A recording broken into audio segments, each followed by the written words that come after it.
Hello, my name is Quanisha Simmons, and I'm a BSN student here at Florida State College of Jacksonville. And I'm going to be talking to you guys about the effects of 12-hour shifts and the effect that it have on medical errors.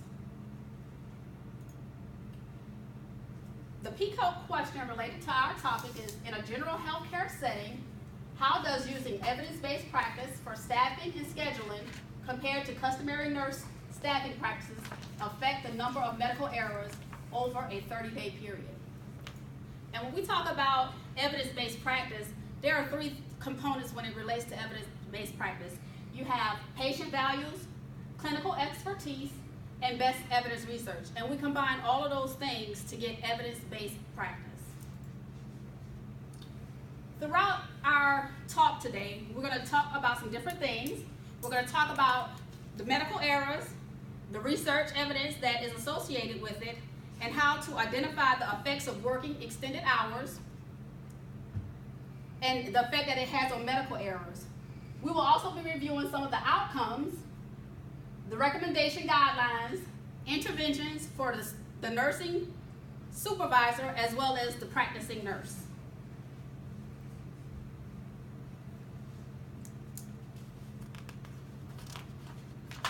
Some of the nursing data.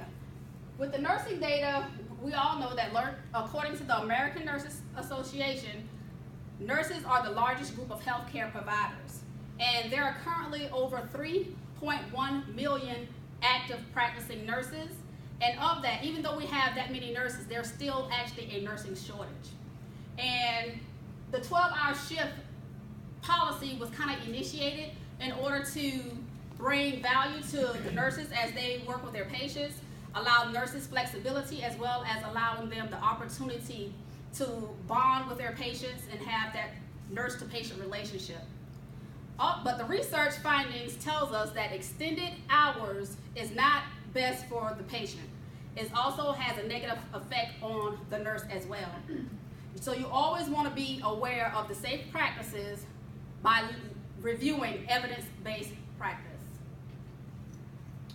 And there are some errors or mortality review as it relates to working those extended hours.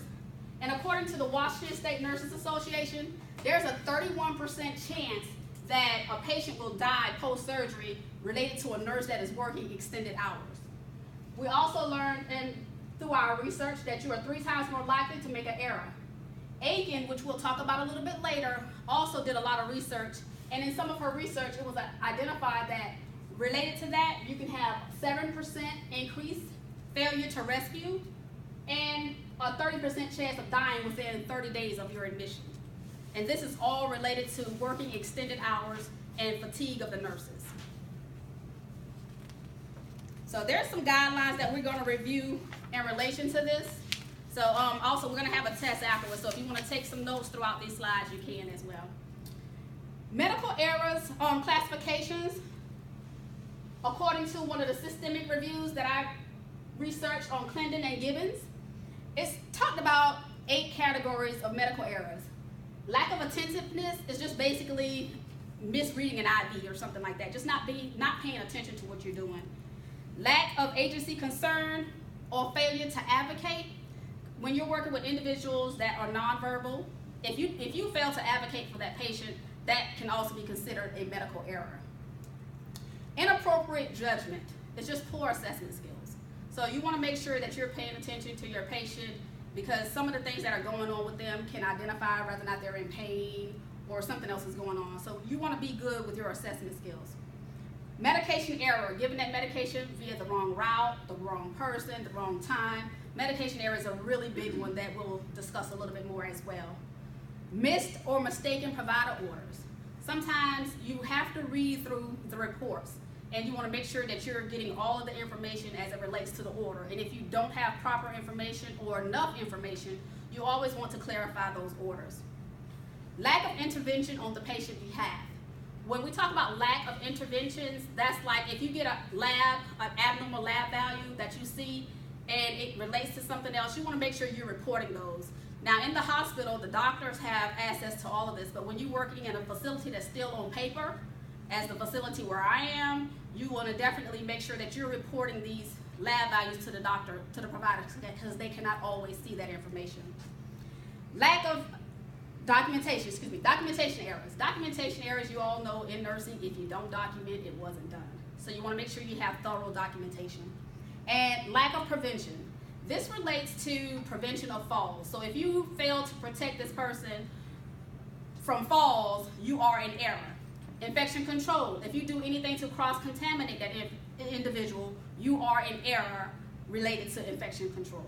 So these are just some of the medical error classifications according to Clendon and Gibbons. Some additional research in a study by Duffield, which was an observational cross-sectional study, identified some other things. In his study, he combined some other skill mixes, some other classifications in that. The skill mix, meaning whether you have BSN nurses working together along with regular nurses, or LPNs working with RNs. So they combined the skill mix.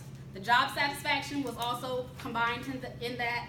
Workload, the work environment, and all of those were combined to get the data to work on the patient outcomes. And it was identified that only 67% of nurses were actually satisfied with their job. And some of the patient outcomes that were talked about was falls. We have medication error and time-based errors. So medication errors had two different classifications, with medication errors coming in at 15.8% and the other time-based errors at 28.5%.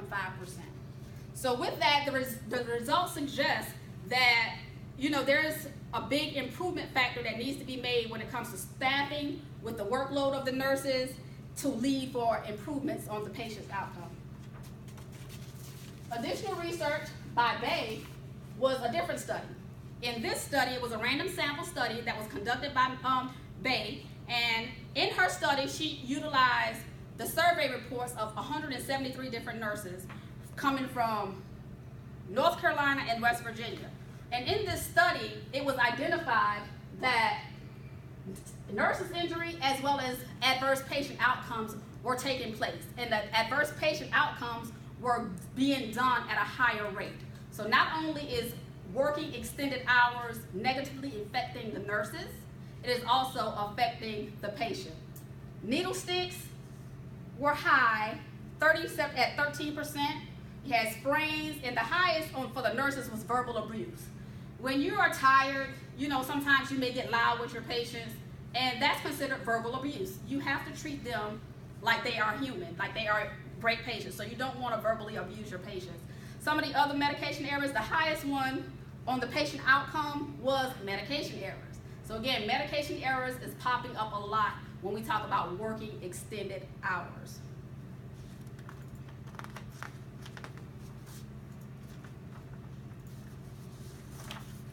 So some of the recommendations that were given according to the Agency for Healthcare Research Quality is about medication risk and reduction strategies. Since we talked a lot about medication errors, in your student handout, if you pull that out, we're going to go over a policy in regards to medication errors. It's just some ways that we can prevent medication errors. And with us all being practicing nurses, we pass meds every day, but just a basic review of the policies will be a good idea for you to kind of just refresh yourself up on your company's policies, not specifically this one. This is a very general-based guideline as to how you should properly do medication administration. The first thing you want to do is know that medications are to be prepared and administered by a licensed nurse, and that's state law, or authorized personnel. You want to make sure that you're following the guidelines of the physician. You want to follow the order. So again, like we stated earlier, if the order is not clear, you want to make sure you have clarification on that.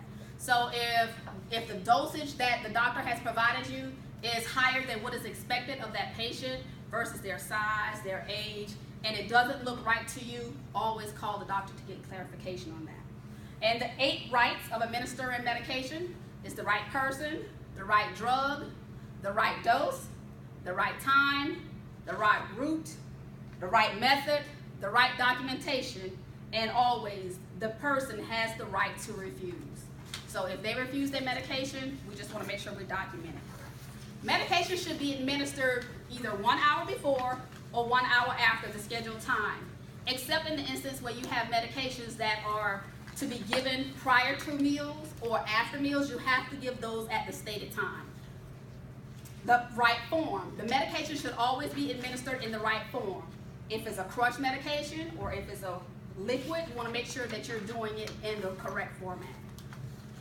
The MAR. The MAR is something that you should always look at. In the hospitals, there are electronic systems and the medications are there. They pop up and you scan the medication. But when you're in a facility that does not have that luxury, you have to read that MAR. You have to make sure that the medication is being dispensed at the right time and it has the consumer's name on there, the right strength of the medication. All the information should be correct as it relates to the MAR and the pill pack that you're probably going to be popping out of.